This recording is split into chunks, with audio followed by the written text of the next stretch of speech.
प्यारे बच्चों नमस्ते। कोरोना काल की कहानी 18, स्टोरी नंबर 18। कोरोना काल की कहानी 18 नंबर, स्टोरी नंबर 18। बच्चों, बहुत सारी प्राचीन कहानियां हैं जो हमें किताबी ज्ञान के साथ साथ सांसारिक ज्ञान व व्यवहारिक ज्ञान भी सिखाती हैं। जैसे पंचतंत्र की कहानियां, एसोप की कहानियां, लोक कथाएं, धार्मिक कथाएं, विदेशी कथाएं, परी कथाएं और साहसिक कहानियां आदि आदि। बच्चों, इसी श्रृंखला में हम एक नया अध्याय जोड़ रहे हैं। कोरोना काल की कहानियां। कोरोना काल की कहानियां, ये कहानियां पुरानी कहानियों और कथाओं के समय के बदलाव के साथ रूपांतरण है। आशा है ये कहानियां बच्चों के मनोरंजन के साथ साथ कठिन समय में प्रेरणा का स्रोत भी बनेगी। प्रस्तुत कहानी का नाम है बिल्ली के गले में घंटी बंध ही गई। बिल्ली के गले में घंटी बंध ही गई। बहुत प्राचीन कहानी है। बिल्ली के गले में घंटी कौन बांधेगा, जो हमें शिक्षा देती है कि सिर्फ योजना बना लेने से ही आप कामयाब नहीं हो सकते। उस योजना को लागू करने के बारे में, कार्यान्वित करने के बारे में भी सोचना चाहिए। एक शहर में सैकड़ों चूहे रहते थे। वे अपना पेट भरने के लिए पूरे शहर में घूमते रहते थे। सभी चूहे हंसी खुशी अपना पेट भर लिया करते थे। उनकी जिंदगी बड़े आराम से कट रही थी। अचानक एक दिन उस शहर में शिकार करने के लिए किसी दूसरे शहर से एक बिल्ली आ गई। बिल्ली को देखते ही सारे चूहे तेजी से अपने अपने बिल में छिप गए। बिल्ली ने देखा कि उस शहर में तो बहुत सारे चूहे हैं। बिल्ली उसी शहर में रहने लगी। जब भी बिल्ली को भूख लगती, वह चूहों पर झपट्टा मारकर खा जाती थी। ऐसा रोज होने लगा। धीरे धीरे चूहों की संख्या कम होने लगी थी।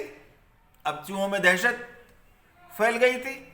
इस समस्या का हल निकालने के लिए चूहों ने एक सभा बुलाई। सभा में सभी चूहे मौजूद थे।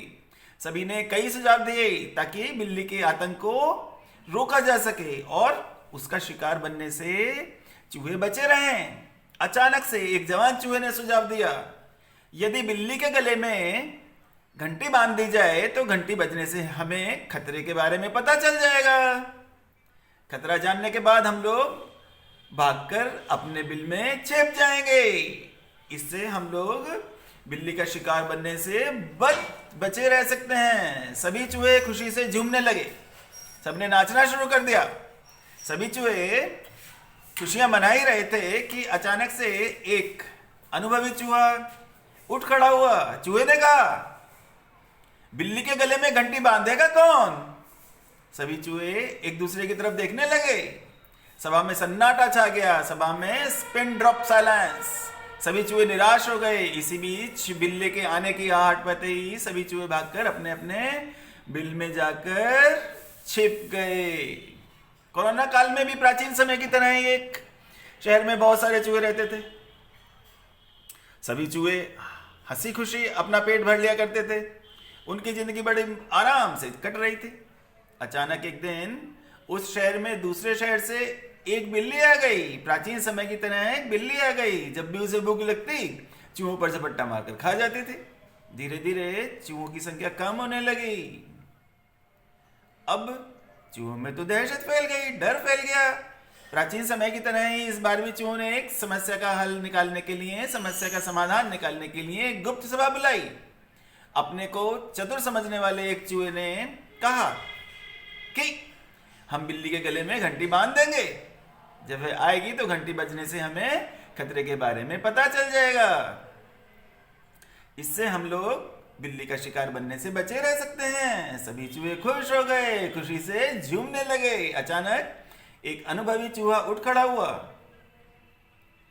उसने पूछा, तुम सब पहले ये बताओ कि आखिर बिल्ली के गले में घंटी बांधेगा कौन? सभी चूहे एक दूसरे की तरफ देखने लगे। सभा में सन्नाटा छा गया।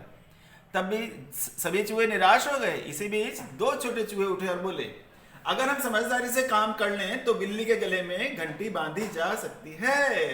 हम में से एक चूहे को जाकर बिल्ली से बात करनी होगी। हालांकि उस चूहे की जान खतरे में होगी, लेकिन अगर हमारी योजना सफल हो गई तो बिल्ली के गले में घंटी बांधी जा सकती है।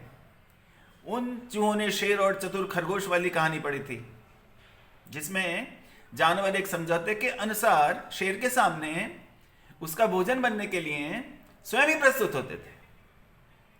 उसी क्रम में एक छोटे से खरगोश ने शेर को कुएं में कूदने के लिए मजबूर कर दिया और सभी जानवरों को शेर के आतंक से मुक्त करा दिया, छुटकारा दिला दिया। योजना के अनुसार एक छोटा हिम्मती बच्चा चूहा बिल्ली के सामने जाकर खड़ा हो गया और उसका रास्ता रोककर बोला, बिल्ली मौसी, मुझको खाकर तुम्हारा पेट तो नहीं भरेगा, अतः मुझे ना खाकर पहले मेरी बात सुनो। मेरी बात अच्छी ना लगे तो तुम मुझे खा लेना। बिल्ली को गुस्सा तो बहुत आया, लेकिन झपट्टा मारने से पहले वह छोटे चूहे बच्चे की बात सुनना चाहती थी। छोटे चूहे बच्चे की बात सुनना चाहती थी। चूहा आगे बोला, मौसी, आप हमारे शहर में नहीं हैं, हमारा चूहा समाज आपका अभिनंदन करना चाहता है, आपकी शानदार दावत भी होगी। बिल्ली ने सोचा, इस छोटे से चूहे को खाकर मेरा पेट भी नहीं भरेगा, चलो इसकी दावत स्वीकार कर लेते हैं, इसकी दावत स्वीकार कर लेती हूं। वहीं दो चार चूहे खाकर पेट भर लूंगी, इनका ठिकाना भी मालूम हो जाएगा, बड़ा मजा आएगा। शाम को बिल्ली रानी सज धज कर चूहों की सभा में पहुंच गई। उसकी आंखों के सामने सिर्फ चूहे ही चूहे घूम रहे थे। बेचारी शिकार के लालच में सब कुछ भूल गई। चूहों ने डरते डरते बिल्ली मौसी का फूलों की माला से स्वागत किया। वह फूल कर कुप्पा हो गई, बिल्ली फूल कर कुप्पा हो गई। एक चालाक चूहे ने फूलों की माला में छोटी छोटी घंटियां भी बांध दी थीं।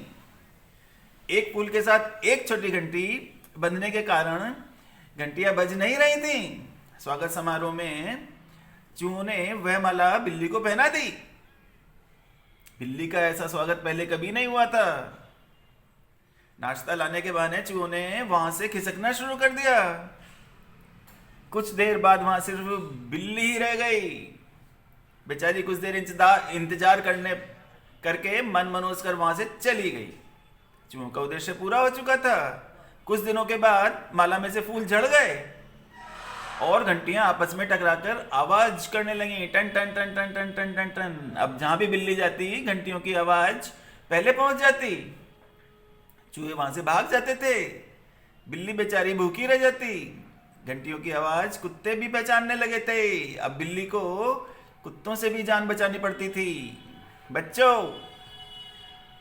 छोटे चूहों से कुछ सबक लो और इस कठिन समस्या पर विजय पाओ। जय हिंद, जय भारत।